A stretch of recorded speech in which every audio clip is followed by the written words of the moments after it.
We won't make the mistake the Tories made with North Sea oil and gas back in the 1980s, when they frittered away the wealth from our national resources. Just look at what's happening at the moment.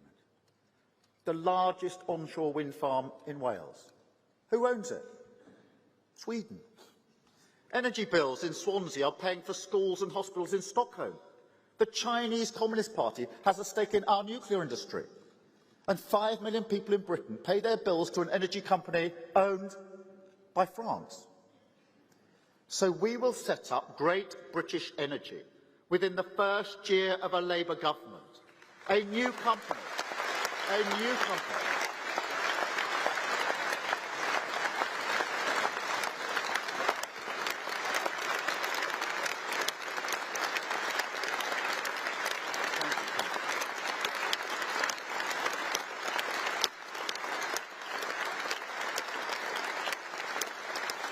Conference,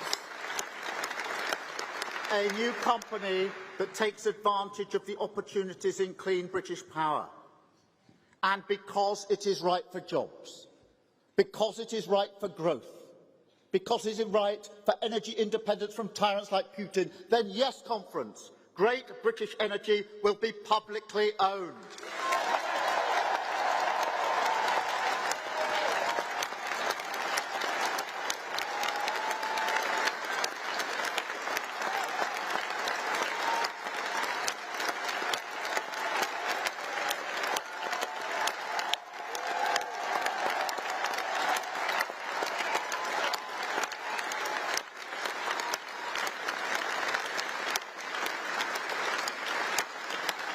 Conference, none of this will be easy. It's not like flicking a switch.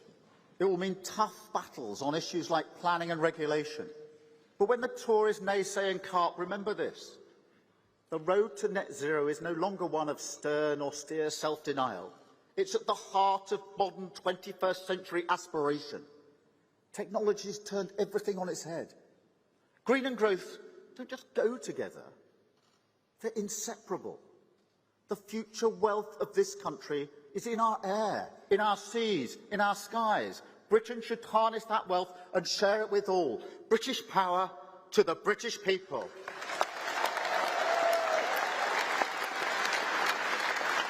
I can tell you, with a Labour government, those at the top will pay their fair share.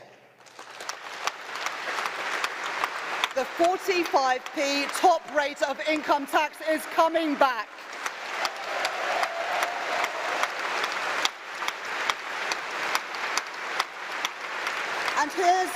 And here's what we'll do with that money. The next Labour government will double the number of district nurses qualifying every year.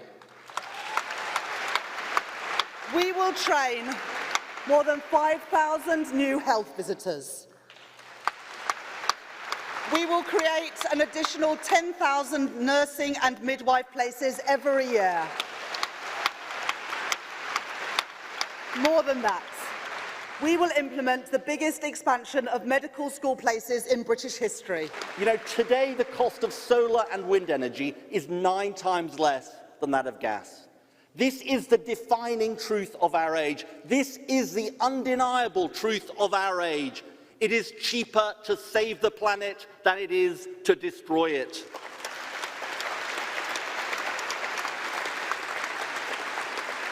That's why I'm so proud to say a Labour government will make Britain the first country in the world to set and achieve the target of zero carbon power by 2030. It'll save £93 billion off energy bills. It will make Britain a clean energy superpower. And friends, we will do it by sweeping away that Tory dogma that is holding our country back.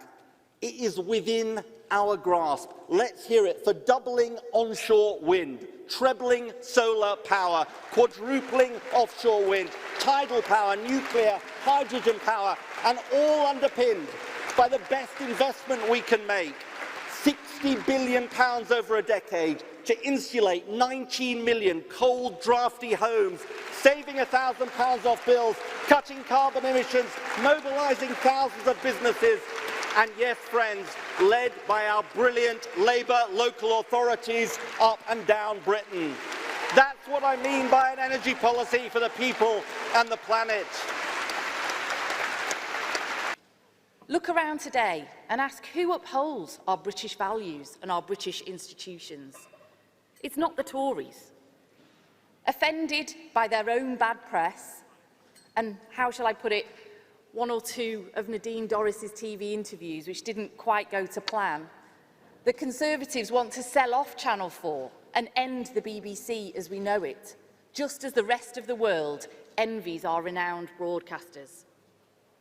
We understand their true value as cultural cornerstones of our world-leading creative industries. But their value is more than economic. They bring us all together in good times and in bad. And that's why we will keep Channel 4 in public hands. And we will secure the future of the BBC as a universal, publicly owned broadcaster.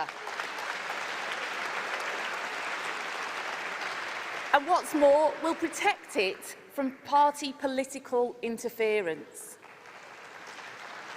But, Conference, I say this to BBC executives. Public trust is at its strongest when the BBC is truly independent. Don't put that at risk by dancing to the Tories' tune. No other country in the developed world allows private bus operators the power they enjoy here, to pick what routes they want and charge passengers whatever they wish. Entire communities cut off by decisions taken far away from the people they affect. 5,000 bus services slashed since the Conservatives came to power. Fares have risen twice as fast as wages.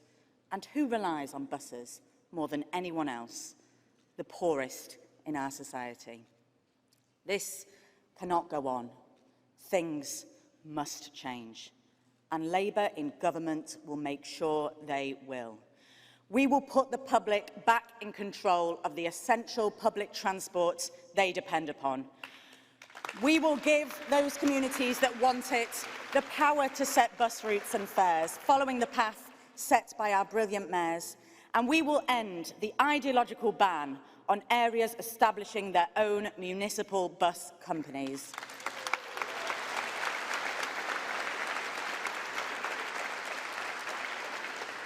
The days of tinkering around the edges of a system that has so clearly failed the public are over. The Labour government we will form will end the farce on our railways. We will end the failed experiment. We will cast aside the tired dogma that has failed passengers.